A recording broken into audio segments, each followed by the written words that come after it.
Assalamualaikum warahmatullahi wabarakatuh.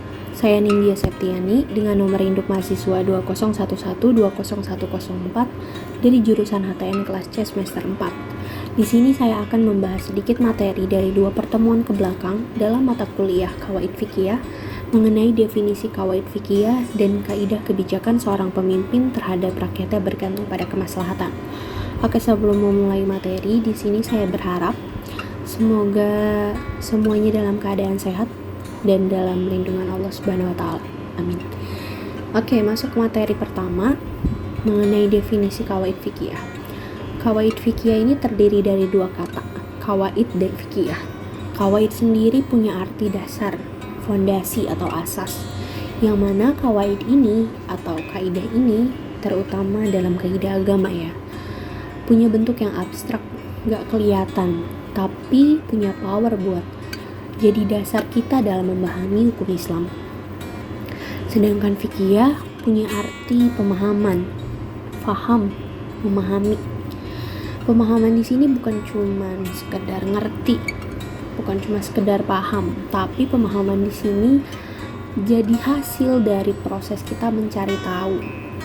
Yang tentunya dalam proses tersebut kita lakuin dengan serius. Istilahnya nih, kita menginvestasikan tenaga, waktu, pikiran, dan harta kita buat mencari tahu pemahaman itu. Jadi ketika kita menggali suatu kaidah, terutama kaidah fikih yang tentunya berkaitan dengan hukum Islam, kita nggak bisa sembarangan ya. Karena kaidah ini nantinya bakal kita gunain buat menentukan hukum yang bakal jadi pedoman kita. Jadi dapat disimpulkan bahwa kaidah fikih ini adalah aturan atau norma yang mayoritas meliputi persoalan hukum fikih yang dengan aturan-aturan tersebut dapat ditentukan sebagai status hukum dari hal-hal yang belum ditentukan atau belum ada hukumnya. Oke, selanjutnya masuk ke materi kedua mengenai kaidah kebijakan seorang pemimpin terhadap rakyatnya bergantung pada kemaslahatan. Kemaslahatan sendiri ini punya arti kebaikan, kegunaan, atau kepentingan. Seorang pemimpin ini kan punya tugas dan tanggung jawab yang besar ya. Dia ini jadi seorang yang memegang jabatan tinggi, yang kalau dalam Islam tentunya seorang pemimpin ini gak cuma berurusan sama dunia, tapi juga berurusan sama akhirat. Tanggung jawab yang dipegang pemimpin ini bisa dibilang ada di 2 dunia ya. Dunia yang sekarang lagi kita tinggalin dan dunia yang nantinya bakal jadi tempat terakhir buat kita.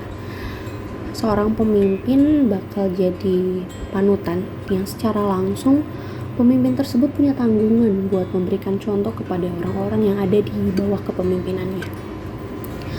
Pemimpin ini kan istilahnya punya title, punya nama.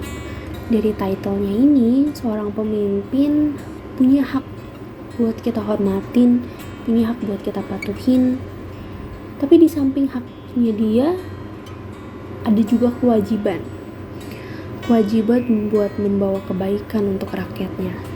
Nah, gimana sih caranya buat seorang pemimpin membawa kebaikan itu? Bisa dengan berbagai cara, misal lewat action, di mana seorang pemimpin ini ngasih contoh secara langsung kepada kita gimana caranya jadi makhluk sosial yang baik, gimana caranya bersosialisasi, hidup bermasyarakat yang baik di tengah-tengah perbedaan. Karena kan Allah ini menciptakan kita berbeda-beda ya, berbangsa-bangsa, bersuku-suku. Seorang pemimpin ini akan bisa ngasih contoh ke kita buat saling menghormati di tengah-tengah perbedaan itu. Selain lewat action, juga bisa lewat kebijakan tentunya.